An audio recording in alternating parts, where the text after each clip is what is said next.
37 federal agencies are working together in a vigorous national effort. And by next year, our spending for drug law enforcement will have more than tripled from its 1981 levels. We have increased seizures of illegal drugs. Shortages of marijuana are now being reported. People have already started to smoke marijuana here because we're protesting almost 80 years of racist laws against marijuana. My son was arrested and sentenced for 6 months in jail for 0.05 grams. Last year alone, over 10,000 drug criminals were convicted, and nearly $250 million of their assets were seized by the DEA, the Drug Enforcement Administration. So in Philadelphia, it's decriminalized. I crossed the bridge to Jersey, got caught with a joint, and now I can't use my medicine for 6 months. Conditional discharge. Good people, good people. My name is Brandon Wyatt. I'm from Fayetteville, North Carolina, the home of the 26th Infantry. Those gentlemen that you see on the World War II memorials, they're from where I'm from. Home of the 82nd Airborne. The first to fight. I joined the Army when I was 17 years old. 17. I went overseas to Iraq when I was 18 years old. I came back home in 2004. I was injured very, very badly. I did not speak for 3 months during my final term of service. My PTSD, the injuries that I faced, were so oppressive to me that I could not process the ability to talk. I'm now an attorney. So from a soldier that could not talk to a veteran who's disabled, speaking for all the other veterans that cannot talk, for the active duty soldiers who cannot talk, for the police and fire departments who are enduring trauma every day who cannot talk, to try to attempt to speak to the president, to ask him if he'll listen. Listen to what, you may ask? First, listen to your House of Representatives and Senate. Congratulations for the Deep South, for states like North Carolina, as noted, Mississippi, Louisiana.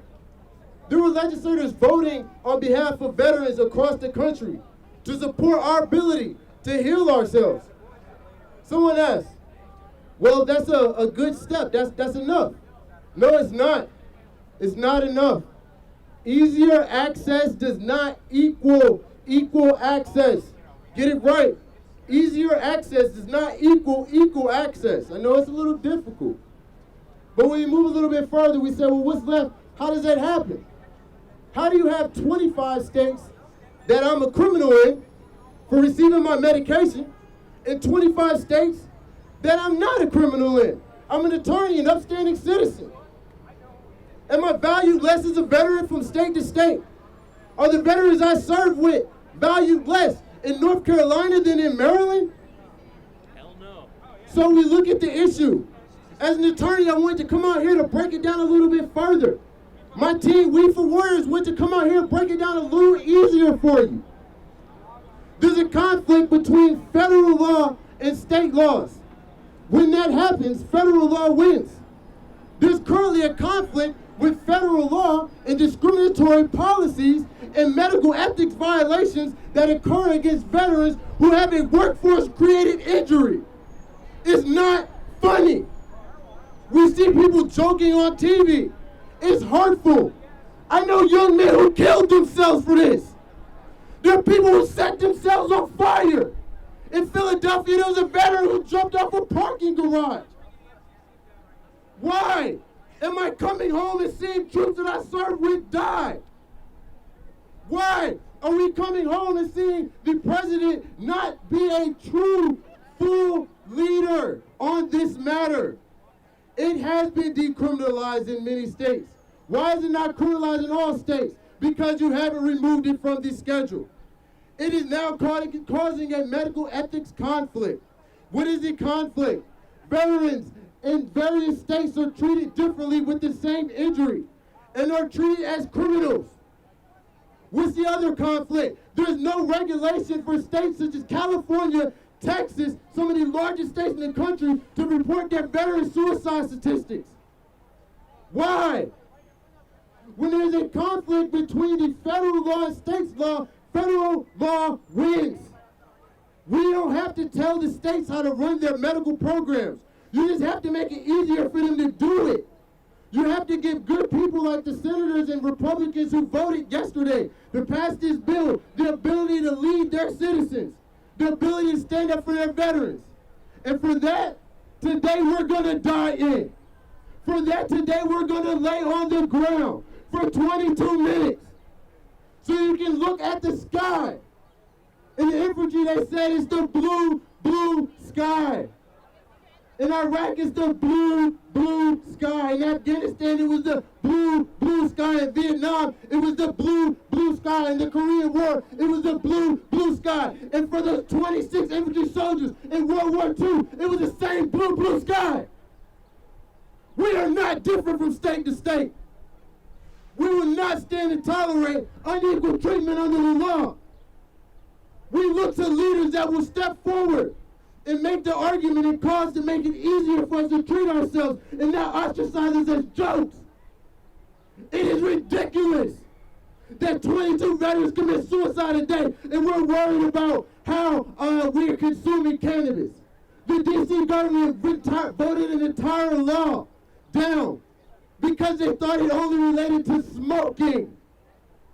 They voted to make consumption of cannabis illegal because as legal minds and legislators, they did not care enough to read in between the lines to understand that consumption does not equal smoking.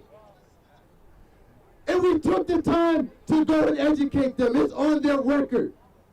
They made a mockery of it by voting down the amendment, the legislation the day they assigned a task force to review the issues. So how do we have legislators who will not take the time to educate themselves? This is not the kind of leadership that we need at this point.